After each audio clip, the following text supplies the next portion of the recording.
जय हिंद। तो आप लोगों का स्वागत है अपने यूट्यूब चैनल अनमोल ठाकुर रिसर्च सेंटर में। तो हम लोगों ने शुरू किया था हिंदी व्याकरण की क्लास। हिंदी व्याकरण में हम लोगों ने अभी तो दो पार्ट कंप्लीट किया है। एक पहला पार्ट जो था वो मेरा हिंदी भाषा का था, ठीक है। दूसरा था वर्णमाला के कुछ पॉइंटों को पढ़े थे। आज मेरा है तीसरा पार्ट, जो हिंदी वर्णमाला का जो है तीसरा पार्ट है, ठीक है। जिन बच्चों ने वो वीडियो नहीं देखे हैं तो जाकर जरूर देखें, क्योंकि इस टाइप के क्वेश्चन आपको पूछे जाते हैं, ठीक है। तो इस चीज़ों को ध्यान दीजिए, आगे बढ़ते हैं। जैसे पहला मेरा है कि मात्रा उच्चारण काल के आधार पर, ठीक है। जैसे कि हर्ष स्वर की बात करते हैं तो हर्ष स्वर की क्या, जिनके उच्चारण में कम समय लगता है। कितना समय लगता है? जिनके उच्चारण में कम समय लगता है, यानी कि एक मात्रा का समय लगता है, उसे क्या कहते हैं? हर्ष स्वर कहते हैं। जब बात करते हैं हर्ष स्वर के एग्जाम्पल की, तो हर्ष स्वर में क्या होगा? बोल के देखिए, बहुत सारा कम समय लगेगा। ई खुद बोलने से पता चलता है कि इसमें बहुत ही कम समय लगता है। ये सब क्या हो गया? हर्ष स्वर का उदाहरण हो गया, ठीक है। तो याद रखिएगा, जिनके उच्चारण में कम समय लगता है, यानी कि एक मात्रा का समय लगे, उसे हम हर्ष स्वर कहते हैं। हर्ष स्वर में आ जाएगा अ, ई, उ, ठीक है। इसमें क्या है? इसमें बहुत कम समय लगता है। दूसरी बात करते हैं दीर्घ स्वर की। तो दीर्घ स्वर की बात करते हैं, दीर्घ स्वर में क्या है? जिनके उच्चारण में हर्ष स्वर से अधिक समय लगता है, यानी कि दो मात्रा का समय लगता है, उसे क्या कहते हैं? दीर्घ स्वर कहते हैं। जिनके उच्चारण में हर्ष स्वर से अधिक, हर्ष स्वर में कितना? एक मात्रा का समय लग रहा था। दीर्घ स्वर में क्या था? ये हर्ष स्वर से जब अधिक होगा तो कितनी मात्रा का स्वर लगेगा? दो मात्रा का समय लगेगा। तो हर्ष स्वर में कितनी मात्रा का समय लगता है? दो मात्रा का समय लगता है। जैसे बात करते हैं आ बोल के देखो, हर्ष स्वर से ज्यादा समय लगता है। आपको पता है अ बोलिएगा तो अ में थोड़ा समय लगता है, आ बोलने में इससे हर्ष स्वर से ज्यादा समय लगता है, ठीक है।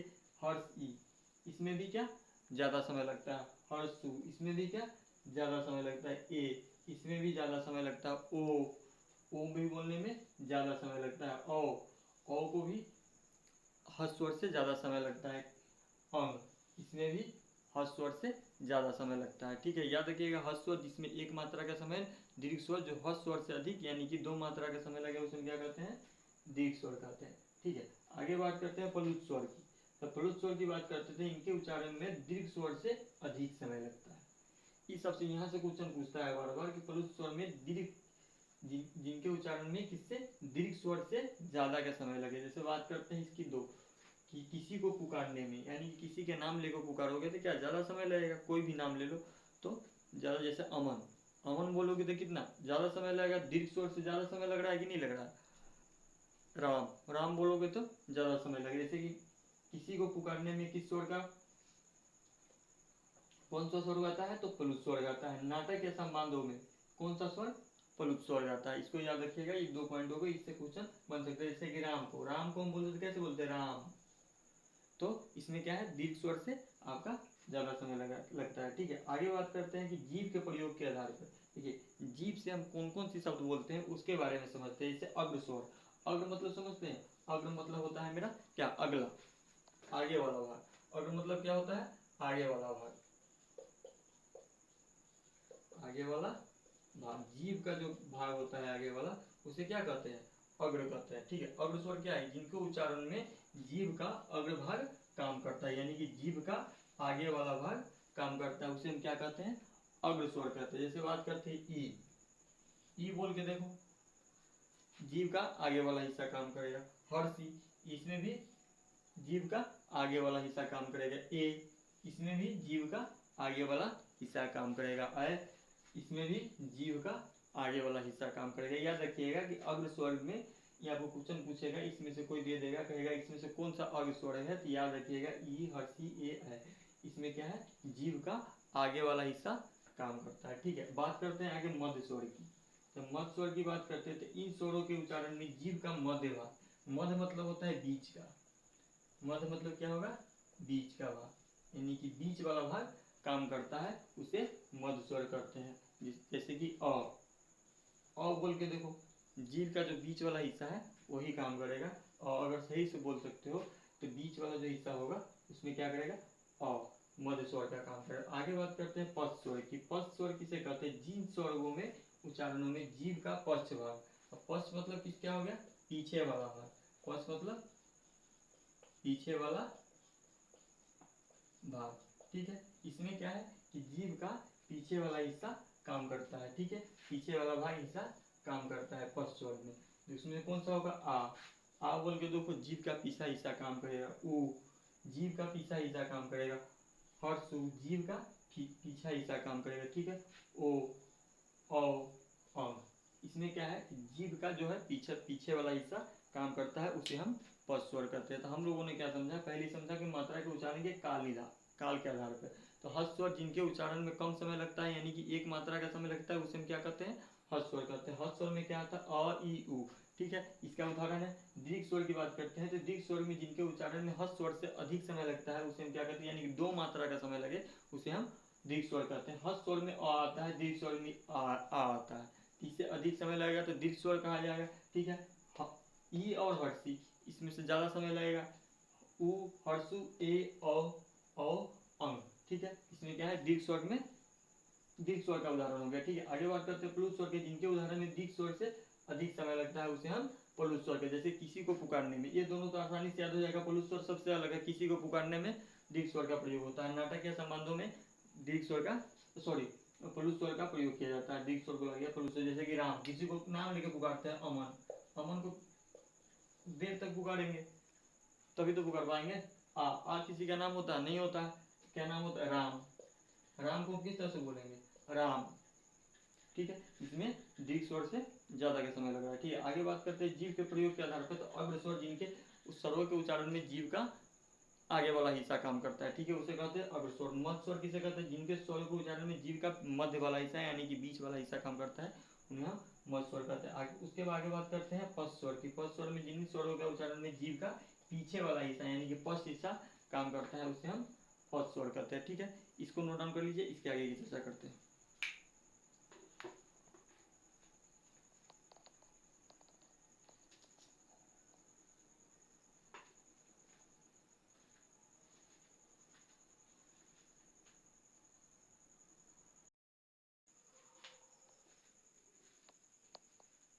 चलिए आगे देखते हैं, आगे बात करते हैं। आगे है मुख द्वार मुख विवर के खुलने के आधार पर, यानी कि मुख के बारे में। मुख मतलब क्या होता है, मुंह होता है, ठीक है। विवर्त, विवर्त मतलब होता है ओपन, यानी कि इंग्लिश में लिखे हैं ज्यादा समझ में आएगा। विवर्त मतलब होता है खुलना।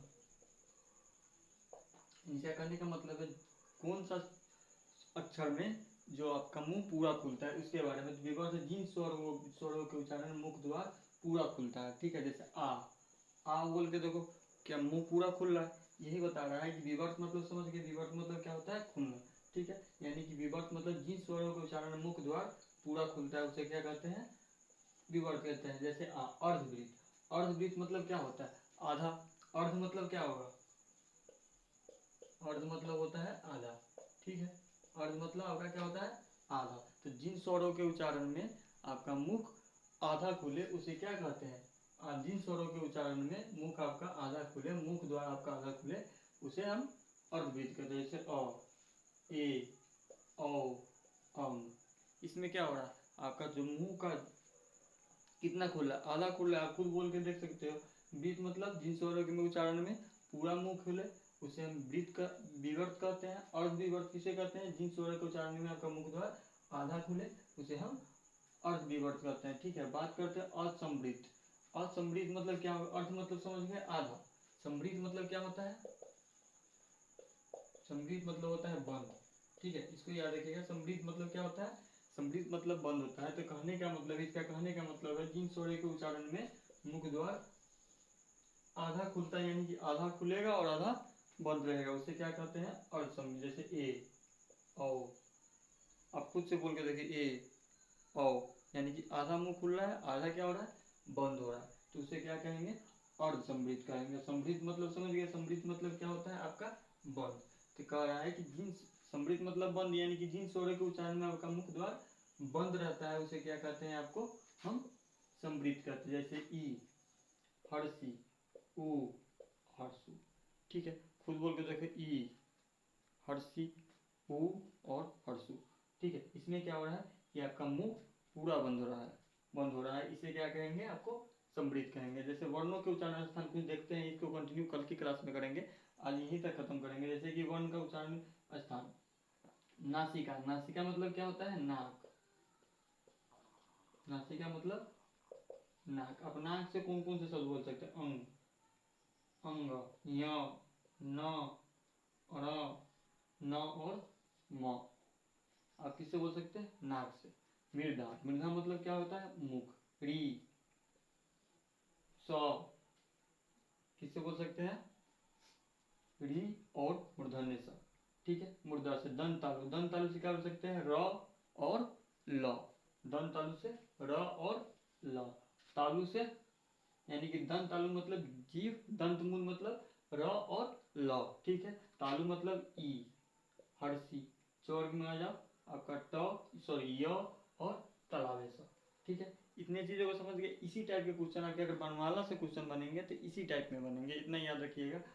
और एक बार फिर से देखते हैं कि मुख द्वार के खुलने का था, जैसे विवर्त, विवर्त जिन स्वरों का उच्चारण जो मुख द्वार पूरा खुलता है उसे हम विवर्त कहते हैं, जैसे आ। ठीक है, अर्ध विवर्त, अर्ध विवर्त में जिन स्वरों का मुख उच्चारण मुख द्वार आधा खुलता है उसे हम अर्ध विवर्त कहते हैं। ठीक है, जैसे अ, ए, औ, अं। असमृत, असमृत में जिन स्वरों के उच्चारण में मुख द्वार आधा खुलता है उसे आधा बंद रहता है उसे हम असमृत कहते हैं। यहाँ पर आधा बंद होगा। ठीक है, आधा बंद है। ठीक है, खुदा लिखा गया था, तो उसे हम अर्ध समृद्ध कहते हैं। समृद्ध मतलब जिन स्वरों के उच्चारण स्थान में मुख द्वार बंद रहता है उसे हम समृद्ध कहते हैं, यानी कि पूरा बंद रहेगा उसे हम समृद्ध कहेंगे। ठीक है, वर्णों के उच्चारण स्थान नासिका से अंग, अ, य, न और म। ठीक है, मुर्दा से री और मूर्धन्य स। ठीक है, दंतमूल से र और ल, तालु से ई, हर्षी, इ और तलावे स। ठीक है, इस चीजों को समझ गए। आज के लिए इतना ही रहेगा। और जो बच्चों ने वो वीडियो 2 पार्ट नहीं देखे होंगे जाके जरूर देखें, बहुत ही अच्छा लेक्चर है। इतना ही क्वेश्चन लेके आएगा कि जो आपके एग्जाम में पूछे जाते हैं, बिहार पुलिस और आपके यूपी पुलिस के एग्जाम में। ठीक है, तो आगे बात करते हैं। तो आपको अगर इसका इस क्लास का नोट का पीडीएफ चाहिए तो मैं बार बार बोलता हूँ टेलीग्राम चैनल जाके ज्वाइन कर लीजिए। टेलीग्राम आपको ज्वाइन कर लीजिए, टेलीग्राम चैनल का लिंक डिस्क्रिप्शन में रहेगा। और ये दोनों और फर्स्ट पार्ट और सेकंड पार्ट की वीडियो का लिंक भी डिस्क्रिप्शन में आपको मिल जाएगा, फर्स्ट और सेकंड दोनों पार्ट का। ठीक है, तो आज के लिए इतना ही। कल इसके साथ कंटिन्यू क्लास करेंगे, मन लगा के पढ़िए। ठीक है, तो आज के लिए जय हिंद।